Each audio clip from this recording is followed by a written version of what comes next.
Assalamualaikum warahmatullahi taala wabarakatuh. Perkenalkan, saya Asa Saraswati Dewi, Prodi Perbankan Syariah kelas A.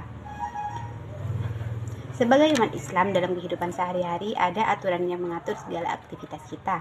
Semua ada batasan-batasan tertentu serta aturan dalam menjalankannya. Dan semua aturan serta batasan hukum yang mengatur umat Islam didasarkan pada Al-Quran dan Sunnah. Banyak peristiwa atau kejadian yang belum jelas hukumnya, karena di dalam Al-Quran dan As-Sunnah tidak dijumpai atau ditetapkannya hukum secara jelas. Oleh sebab itu, diperlukanlah sebuah cara atau metode yang dapat menyikap dan memperjelas bahkan menentukan suatu hukum. Dulu, ketika masa Rasulullah Shallallahu Alaihi Wasallam, semua permasalahan yang timbul mudah diatasi. Kenapa bisa begitu? Karena pada masa Rasulullah, semua permasalahan bisa diatasi dengan ditanyakan langsung kepada beliau. Tetapi di masa kini atau masa sekarang, jika ada permasalahan yang timbul, bahkan banyak sekali permasalahan yang timbul yang tidak kita temukan dalam Al-Quran dan Sunnah, di sini para ulama melakukan pendekatan yang sah, yaitu dengan ijtihad, dan salah satu ijtihad itu adalah dengan qiyas. Tentu kalian bertanya-tanya, apa sih yang dinamakan qiyas? Apa pengertian qiyas? Bagaimana kedudukan dan kehujahan qiyas? Siapa sih penerima dan penolak qiyas? Apa saja rukun-rukun qiyas? Dan apa saja macam-macam qiyas? Insya Allah pada pembahasan kali ini akan saya bahas tuntas. Bismillahirrahmanirrahim. Pengertian qiyas. Qiyas, poin A terlebih dahulu. Pengertian qiyas. Qiyas menurut ulama usul fiqh ialah menerangkan hukum sesuatu yang tidak ada nasnya dalam Al-Quran dan hadis dengan cara membandingkan sesuatu dengan sesuatu yang ditetapkan hukumnya berdasarkan nas. Mereka juga membuat definisi lain. Qiyas ialah menyamakan sesuatu yang tidak ada nas hukumnya dengan sesuatu yang ada nas hukumnya karena ada persamaan atau persamaan ilat hukum. Dari beberapa pengertian, tentu ulama usul fiqh berbeda pendapat dalam mengartikan qiyas. Di antara ulama-ulama yang berbeda pendapat tersebut ialah Al-Ghazali, Ibnu Subi, dan Al-Baidawi. Itulah beberapa di antara ulama yang berbeda pendapat. Kedudukan atau kehujahan qiyas. Kedudukan qiyas menempati tingkat keempat hujjah syar'i. Poin kedua yaitu B, kedudukan dan kehujahan qiyas. Sebagian para ulama usul fiqh dan para pengikut mazhab yang empat sependapat bahwa qiyas dapat dijadikan salah satu dalil atau dasar hujjah dalam menetapkan hukum ajaran Islam. Mereka melakukan qiyas apabila ada kejadian atau peristiwa, tetapi tidak diperoleh satu nas pun yang dapat dijadikan dasar. Hanya sebagian kecil para ulama yang tidak membolehkan pemakaian qiyas sebagai dasar hujjah. Di antaranya ialah salah satu cabang mazhab Zahiri dan mazhab Syiah. Ulama Zahiriyah berpendapat bahwa secara logika qiyas memang boleh, tetapi tidak ada satu nas pun dalam ayat Al-Quran yang menyatakan wajib memakai qiyas. Ulama Syiah Imamiyah dan An-Nazam dari Mu'tazilah menyatakan bahwa qiyas tidak bisa dijadikan landasan hukum dan tidak wajib diamalkan karena mengamalkan qiyas sebagai sesuatu yang bersifat mustahil menurut akal. Di sini golongan Mu'tazilah lebih ke akalnya. Mereka mengambil dalil Quran surah Al-Hujurat ayat 1 yang artinya, hai orang-orang yang beriman, janganlah kamu mendahului Allah dan Rasul-Nya, dan bertakwalah kepada Allah. Poin ketiga yaitu C, penolak dan penerima qiyas.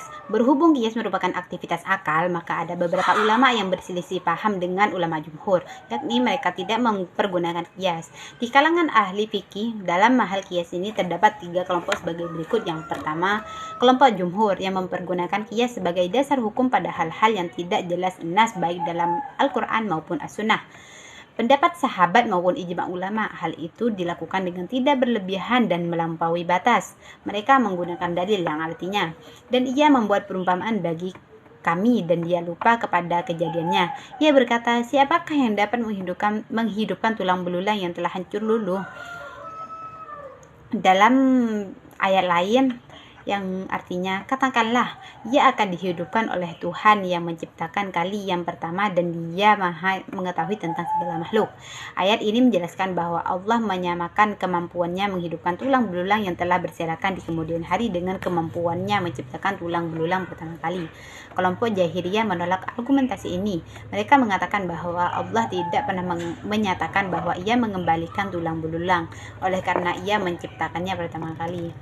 Kelompok kedua yaitu mazhab Zahiriyah dan Syiah Imamiyah, yaitu yang sama sekali tidak mempergunakan qiyas. Mazhab Zahiriyah tidak mengakui adanya ilat nas dan tidak berusaha mengetahui sasaran dan tujuan nas, termasuk menyingkap alasan-alasannya guna menetapkan suatu kepastian hukum yang sesuai dengan ilat. Mereka membuang semua itu jauh-jauh, dan sebaliknya, mereka menetapkan suatu hukum hanya dari teks nas semata. Dengan demikian, mereka mempersempit kandungan lafaz, tidak mau memperluas wawasan untuk mengenali tujuan legislasi Islam. Mereka terpaku pada bagian-bagian luar dari teks semata. Mereka menggunakan dalil, hai orang-orang yang beriman, janganlah kamu mendahului Allah dan Rasul-Nya, dan bertakwalah kepada Allah. Ayat ini menurut mereka melarang seseorang untuk beramal dengan sesuatu yang tidak ada dalam Al-Quran dan Sunnah Rasul. Mempedomani qiyas merupakan sikap beramal dengan sesuatu di luar Al-Quran dan Sunnah Rasul, dan karenanya dilarang. Kelompok ketiga yaitu kelompok yang lebih memperluas pemakaian qiyas, yang berusaha berbagai hal karena persamaan ilat, bahkan dalam kondisi dan masalah tertentu. Kelompok ini menerapkan qiyas sebagai pentaksis dari keumuman dalil Al-Quran dan As-Sunnah.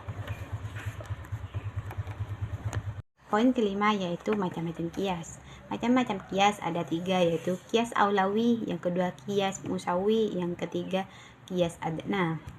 Yang pertama yaitu qiyas aulawi.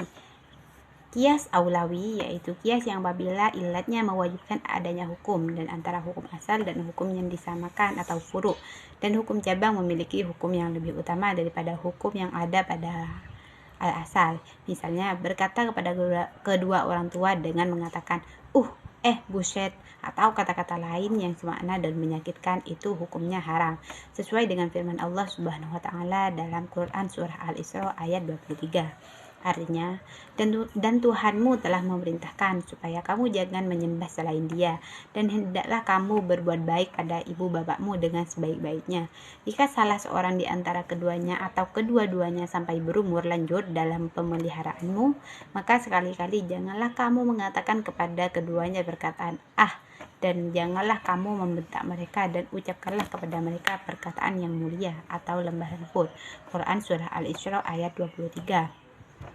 Macam-macam qiyas yang kedua yaitu qiyas musawi.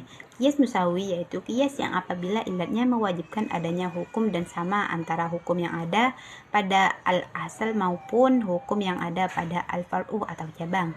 Contohnya, keharaman memakan harta anak yatim berdasarkan firman Allah surah An-Nisa ayat 4. Sesungguhnya orang-orang yang memakan harta anak yatim secara zalim, sebenarnya mereka itu mendalam api sepenuh perutnya, dan mereka akan masuk ke dalam api yang menyala-nyala atau neraka. Macam-macam qiyas yang ketiga yaitu qiyas adna. Qiyas adna yaitu adanya hukum far'u lebih lemah bila dirujuk dengan hukum al-aslu.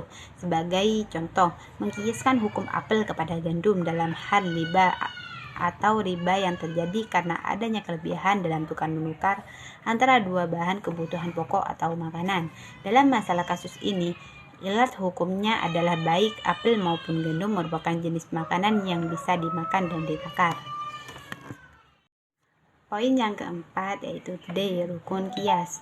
Berdasarkan definisi bahwa qiyas ialah mempersamakan hukum suatu peristiwa yang tidak ada nasnya dengan hukum suatu peristiwa yang ada nasnya karena ilatnya yang serupa. Maka rukun qiyas ada 4 macam. Yang pertama yaitu aspok atau pokok, yaitu suatu peristiwa yang sudah ada nasnya yang dijadikan tempat mengkiaskan. Sedangkan menurut hukum teolog adalah suatu nas syara yang menunjukkan ketentuan hukum. Dengan kata lain, suatu nas yang menjadi dasar hukum. As disebut makis alaih atau yang dijadikan tempat mengkiaskan, mahmul alaih atau tempat membandingkan, atau musabbah bih atau tempat menyerupakan. Yang kedua yaitu far'u atau cabang, yaitu peristiwa yang tidak ada nasnya. Far'u itulah yang dikehendaki untuk disamakan hukumnya dengan ars. Ia disebut juga makis atau yang analogikan dan musabbah atau yang diserupakan. Yang ketiga yaitu hukum as, yaitu hukum syarak yang ditetapkan oleh suatu nas. Yang keempat yaitu ilat, yaitu suatu sifat yang terdapat pada ars. Dengan adanya sifat itulah ars mempunyai suatu hukum, dan dengan sifat itu pula terdapat cabang, sehingga hukum cabang itu disamakanlah dengan hukum as. Penjabaran tentang kias telah saya jabarkan secara detail. Semoga apa yang kita dapatkan hari ini bisa bermanfaat dunia dan akhirat. Wabillahi taufik wal hidayah. Wassalamualaikum warahmatullahi wabarakatuh.